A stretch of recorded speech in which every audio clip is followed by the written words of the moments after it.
పహల్గాం దాడి తర్వాత పాకిస్తాన్ పనిపడుతోంది భారత్. ఏ చిన్న అవకాశం దొరికినా పాకిస్తాన్ని అష్టదిగ్బంధనం చేస్తోంది. తాజాగా అంతర్జాతీయ వేదికపై పాకిస్తాన్ ఇజ్జత్ తీసింది. ఉగ్రవాదాన్ని ప్రోత్సహిస్తూ భారత్లో హింసకు పాల్పడుతున్న పాకిస్తాన్ను అంతర్జాతీయ వేదికపై ఎండగట్టింది. ఐక్యరాజ్య సమితిలో పహల్గాం ఉగ్రదాడిని లేవనెత్తి భారత్ దాయాదిపై విరుచుకుపడింది. ఉగ్రవాదులకు శిక్షణ ఇస్తున్నామని స్వయంగా పాక్ మంత్రి బయటపెట్టిన విషయాన్ని ప్రస్తావిస్తూ ఆ దేశంపై మండిపడింది. ఇకపై ప్రపంచ కళ్లు మూసుకుని చూస్తూ ఉండబోదని హెచ్చరించింది.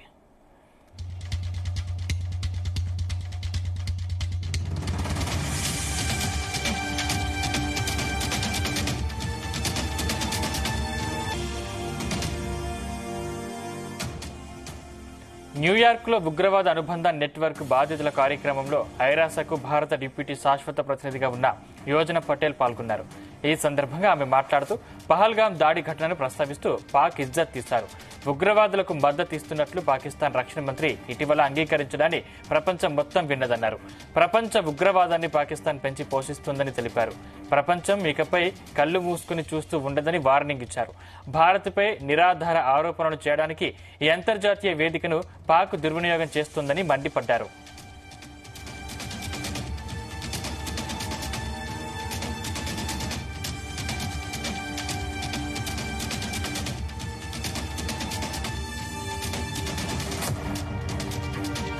In a world where differences and disputes should be resolved by dialogue, this august body should be deeply concerned at recourse to violence. That too, when it happens on a scale and intensity that is an affront to basic human values. Violence as a means to achieve political objectives damages indiscriminately and does not pave the way for any durable solutions. The terror attacks in Israel on 7th October were shocking and deserve condemnation. Our thoughts are also with those taken hostages. We call for their immediate and unconditional release. Terrorism is a malignancy and knows no borders, nationality, or race. The world should not buy into any justification of terror acts. Let us keep aside differences, unite, and adopt a zero-tolerance approach to terrorism. Mr. President, casualties in the ongoing conflict in Gaza are a telling, serious, and continuing concern.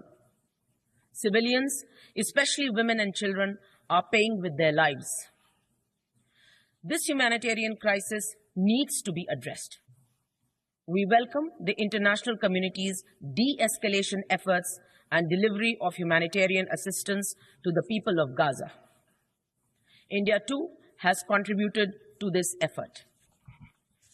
Mr. President, India is deeply concerned at the deteriorating security situation and astounding loss of civilian lives in the ongoing conflict.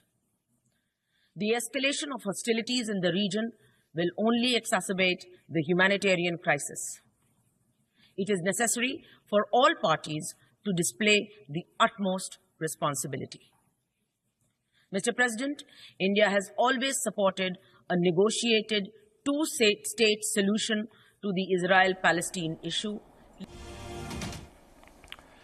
Pahalgam ఉగ్రదాడి ఘటన నేపథ్యంలో భారత్ పాక్ మధ్య పెరిగిన ఉద్రిక్తతలు continue అవుతున్నాయి.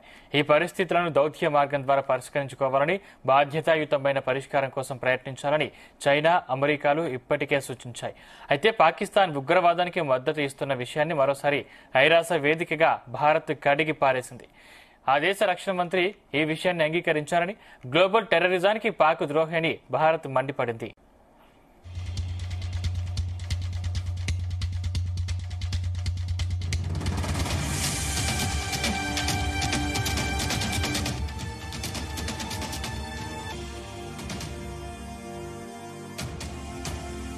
పాకిస్తాన్ రక్షణ మంత్రి Khwaja Asif recent గా టీవీ ఇంటర్వ్యూలో తమ దేశం ఉగ్రవాద సంస్థలకు మద్దతు, శిక్షణ, నిధులు సమకూర్చిన చరిత్రను బహిరంగంగా ఒప్పుకున్న విషయాన్ని మొత్తం ప్రపంచం విన్నదని తెలిపింది. అంతేకాదు పాకిస్తాన్ ప్రపంచ ఉగ్రవాదానికి మద్దతు ఇస్తున్న ద్రోహి అంటూ సీరియస్ అయింది. ఉగ్రవాదాన్ని పూర్తిగా తుడిచివేసేందుకు ప్రపంచ దేశాలు ఏకం కావాలని సూచించింది.